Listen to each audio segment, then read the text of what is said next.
welcome back everybody to Chapter 4 of Star Wars Republic Commando Hard Contact by Karen Travvis. And I hope you had a great day today. And if you're cozying up in your bed right now, or if you're just waking up or on the drive to work or back from work, I hope you had a good day, or I hope you will have a good day. But without further ado, let us continue. Chapter 4. This is the true art of genetic selection and manipulation. A human is naturally a learning creature, but it is also violent, selfish, lustful, and undisciplined. So we must walk the knife edge between suppressing the factors that lead to disobedience and destroying that prized capacity for applying intelligence and aggression.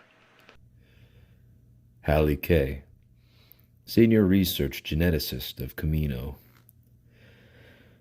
Niner was hauling in his canopy when the explosion jerked him upright.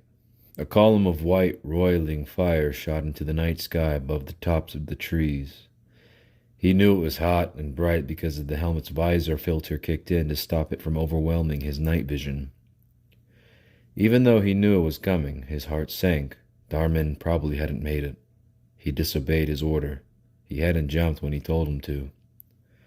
So maybe you've lost a brother. Maybe not. Either way, you'll lose two more if you don't get your act together fast. Niner triangulated the position of the blast and then went out unbundling up the freefall canopy, cutting away the links of cord before burying it. With the braking strength of 500 kilos, the cord was bound to come in handy. He wound each length in a figure eight around his thumb and smallest finger, and slipped the skeins into the belt pouch, then went in search for his extra pack. It hadn't fallen far from him. The low opening technique worked well if you needed accuracy.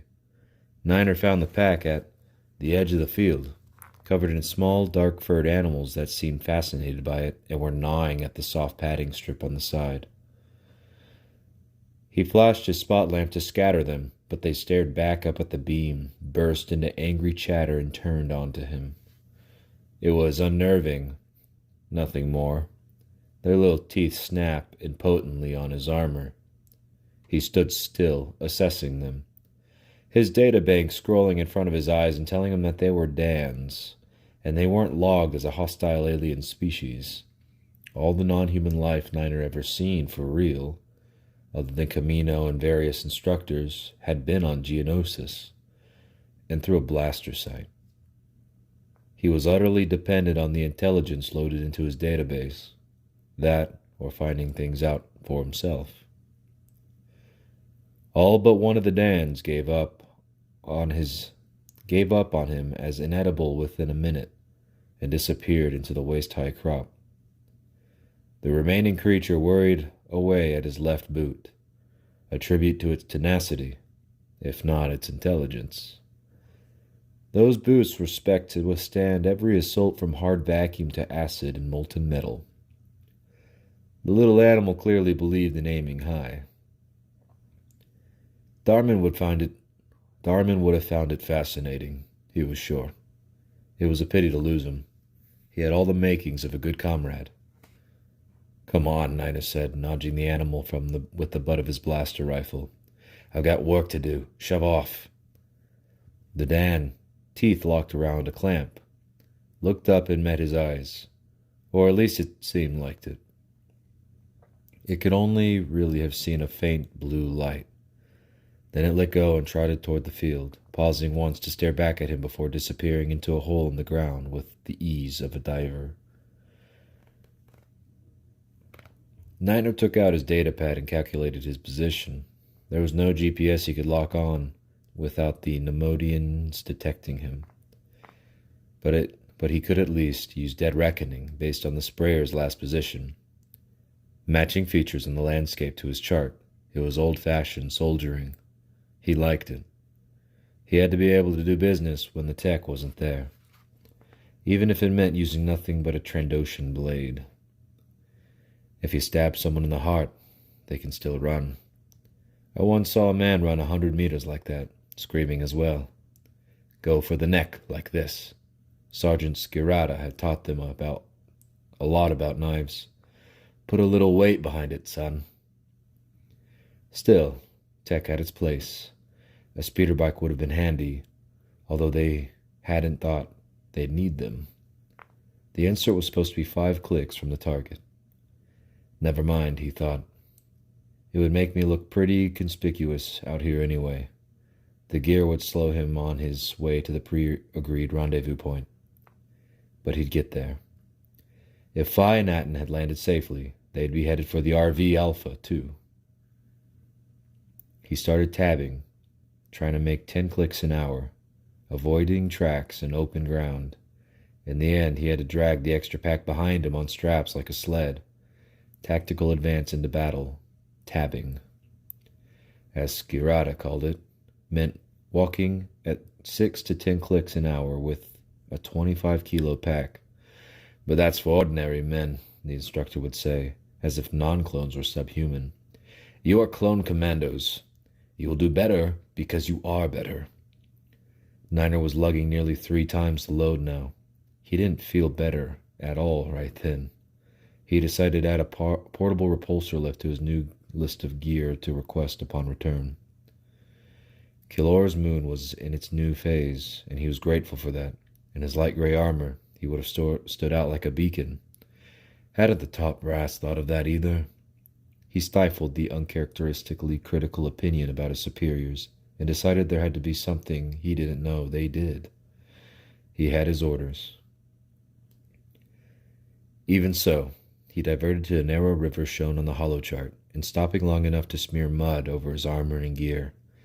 There was no point chancing his luck. At 400 meters from the RV point Alpha, he slowed down, and not because he was struggling under the weight. A silent approach was necessary. He hid the pack he was dragging deep in the undergrowth and recorded its location to the collect later. Phi and Atten might have been tracked. They might have not made it at all. There was always the possibility of ambush. No, he definitely wasn't taking chances. But for the last 200 meters, he got down in the grass and crawled. But they were there, and alone. Niner found himself staring up in the beam from Phi's helmet, and he knew that infrared targeting was centered at the point where his filtration mask on the top of his chest plate. It was a vulnerable point, provided one got close enough and used the right caliber of rounds. Not many hostiles could get that close, of course. They gave me a start, Sarge, Phi said, holding his blaster clear and looking him over. He killed the light and indicated his chest plate.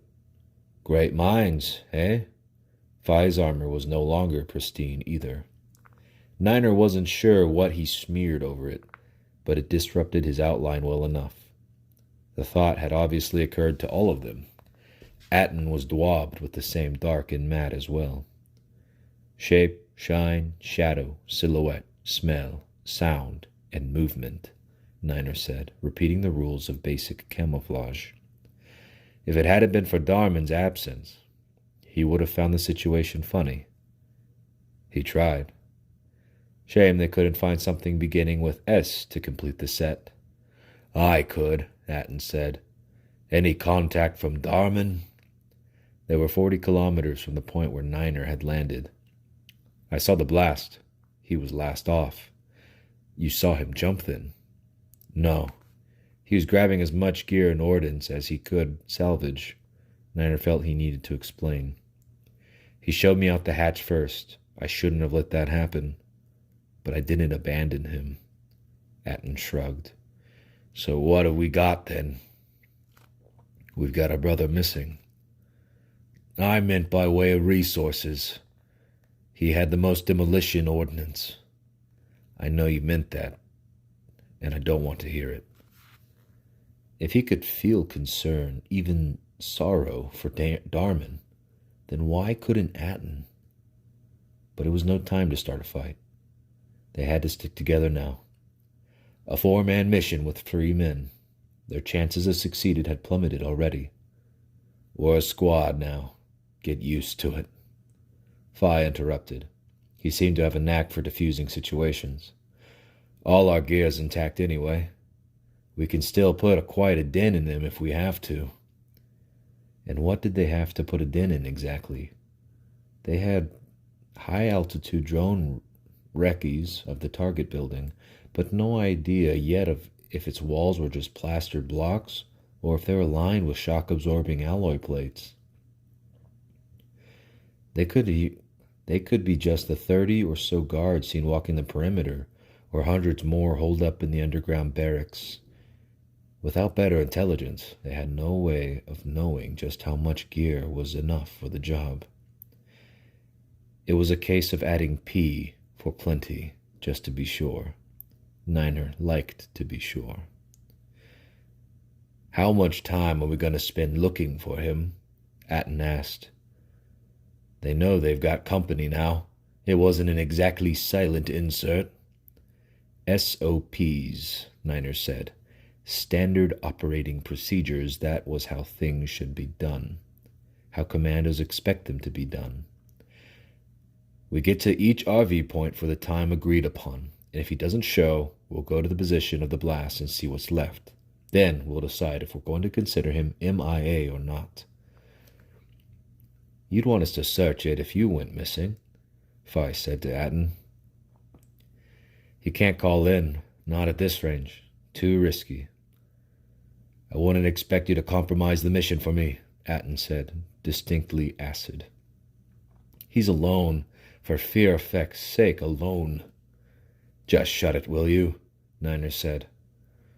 The good thing about ultra-short-range comlinks was that you could stand around and having a blazing argument inside those helmets, and nobody outside could hear you. Finding him isn't the only right thing to do. It's the sensible thing to do. Locate him, and we find his gear, okay? Yes, Sarge, Fi said. Got it, Atten said. But there has to be a point where we consider him dead. Without a body, that'll be when Geonosis frees over. Niner said, still angry and not knowing why. Until then, we're going to sweat our guts out to find him, provided it doesn't blow the mission. Now let's see if we can sling this gear between some poles or something. We'll never keep this pace up at 10 kilometers unless we find a better way of transporting it. Niner set his helmet comlink to receive long-range comms anyway. There was no harm in listening. If Tharman was out there, Niner wasn't planning on abandoning him. The clearing hadn't been there yesterday. Atane picked up her way through the flattened Kuvara saplings into a circle of blackened stubble. Following Burhan's steps, the air smelled of smoke and roasted bark. He was swearing fluently. She didn't know much Kaloran, but she knew a curse when she heard one. This is your lot again, Burhan said. He surveyed the field, hands to brow, to block out the sun breaking over the horizon. Now that it was daylight, they could see the extent of the damage from last night's explosion. What am I going to do? What's going to happen to our contract? It wasn't phased like a question. The Nemodians weren't known to be sympathetic about the host of natural disasters constantly threatening the farming communities. Precarious existence, but this was no natural disaster. The blast area spread around 500 meters, and the crater at the center was 12, maybe 15 meters wide. Atane didn't know how deep it was, but a Trandoshan and a Newbies were standing at the edge of it, peering down, blasters in hand, looking as if they were searching in the soil. They didn't take the slightest notice of her or Burhan. She must have looked suitably starved and dowdy, rough enough to pass as a farm girl. It was probably too late to convince them the crater was caused by a meteor fragment, but at this point Atane didn't know any more than they did. Why do you think it's my lot? She asked. Obvious, Burhan said sourly. I've seen loads of speeders and freighters and sprayers come down hard. They don't leave craters. They falls apart and burns. Yes, they don't blow up half the countryside. This is off-planet. It's soldiers. He kicked around some of the charred and blackened stalks. Can't you have your fight on someone else's planet? Don't you think I got enough problems?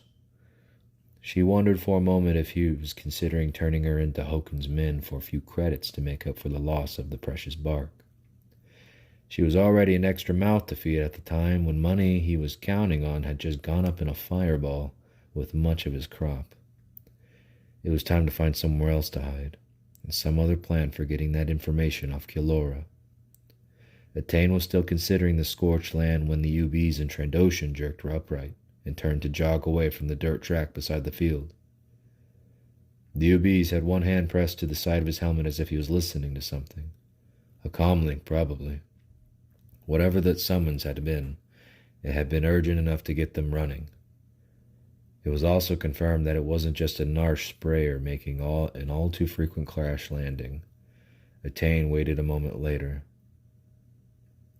then walked toward, to peer into the pit and to see what had engrossed them. It had been a monstrous blast. The sides of the blackened crater were blown almost smooth, and there was debris everywhere. It was an enormous blast area for a small craft. She left Baron and walked around inspecting the ground as Hokun's men had done, not sure what she was seeking. She was almost at the Kuvara orchid before she saw it. The early sunlight caught a scraped metal edge of something embedded into the ground, rammed deep by the explosion. Atane crouched down, as casually as she could, and worked the soil loose to free it with her fingers. It took her a few minutes to expose enough to understand the shape, and a few more to work out why the scorched colors were so familiar. It was distorted, the metal frozen in a moment of being torn apart by enormous force. But she was pretty sure she had seen one intact before. It was a plate from an R5 astromech droid, a plate with Republic markings. They're coming. Whoever they are, she hoped they made it alive. Dharman knew it was risky moving around by day. The fact that his right leg seemed to scream every time he put his weight on it didn't help matters. He spent 2 painful hours scooping out a shallow depression in the thicket about 100 meters from what passed for a road. Roots and stones had slowed him down. So had the pounding he'd taken from hitting the canopies of trees during his landing. He dug in now, and he lay under a lattice of branches and leaves on his belly, watching the road, sometimes through the rifle sight, sometimes with the electro binocular panel that flipped down in his visor. At least the little animals that swarmed him over in the night had disappeared. He had given up trying to fend them off. They had explored his armor for a while and then moved on to watch him from a distance. Now that it was daylight, there was no more glittering eyes staring out from under the growth. He still wasn't sure of his position either. There was no GPS network he could use without being picked up. He needed to get out and about and do a recce if he was going to have any chance of aligning landscape features with the holochart. He knew he was facing north. A small arc of stones around a thin branch he'd stuck in the soil charted the sun's progress and gave him east and west line. If the datapad had calculated speed and distance correctly, he was between 40 and 50 clicks northeast at the first rendezvous point. He never covered that distance on foot in time. Not with the extra gear, not with his leg in this state. If he dragged the pack, he'd draw a neat follow-me line through the vegetation. Dharman eased himself over on his back, removed his leg plates, and unsealed his undersuit at the knee.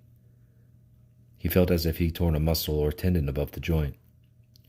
He soaked a makeshift bandage with Bacta and replaced the legging and plates before rolling back into position. It was high time he ate something, but he decided that he could wait a little longer.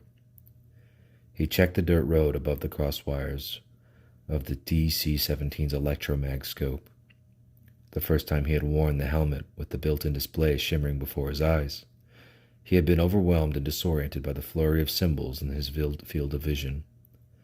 The rifle scope made it even more chaotic. Lights, lights, lights.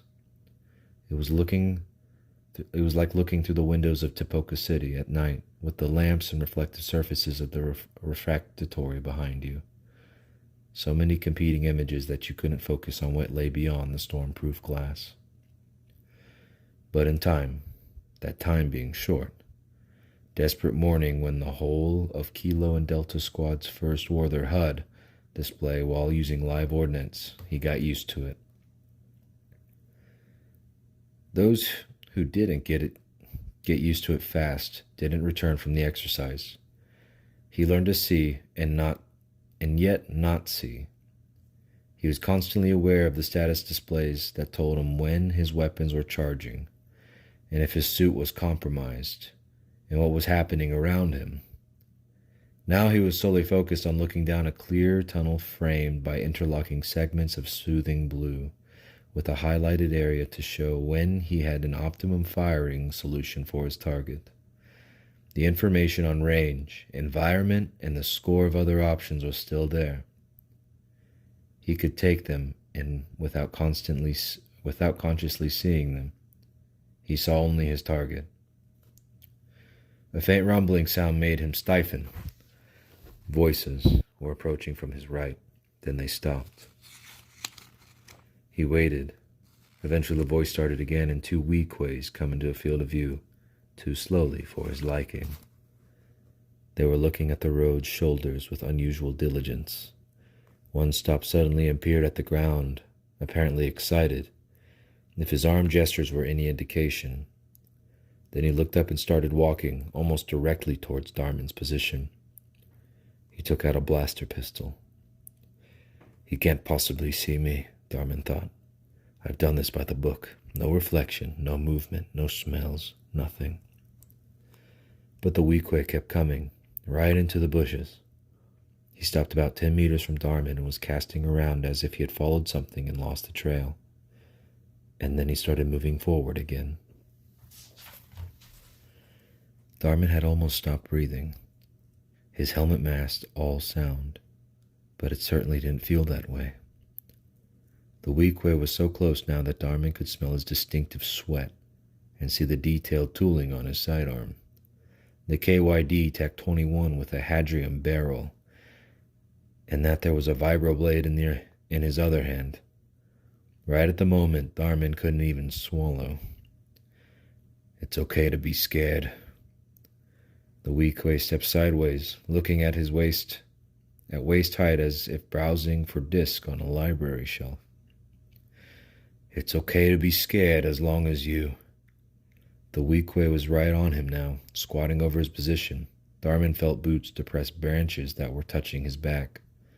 And then the creature looked down and said something that sounded like "Gah," as long as you use it. Darman brought his fist up hard under the Weequay's jaw, ramming his vibroblade up into the throat and twisting his fist off to the side to sever blood vessels. He supported the dead weight of the impaled Weequay on one arm until it stopped moving. Then Darman lowered his arm, shaking with the effort, and letting the body roll to the ground as quietly as he could. "What'd you find?" the other Weequay yelled. "Gar wood? Gar?" No answer. "Well, here we go." Darman aimed his DC-17 and waited. The second Weequay began running in a straight line toward the bushes, and that was stupid. That was a stupid thing for him to do. When he had no idea what was happening to his comrade, they'd been lording it over farmers for too long. They were sloppy. He also made the mistake of pulling out his blaster. Darman had a clear headshot, and he took it almost without thinking. The Weequay dropped, cleanly and silently, and lay crumpled, with wisps of smoke rising from his head. "Oh, clever," Darman sighed, as much to hear the reassurance of his own voice as anything. Now he'd have to break cover and retrieve the body. He couldn't leave it there like a calling card.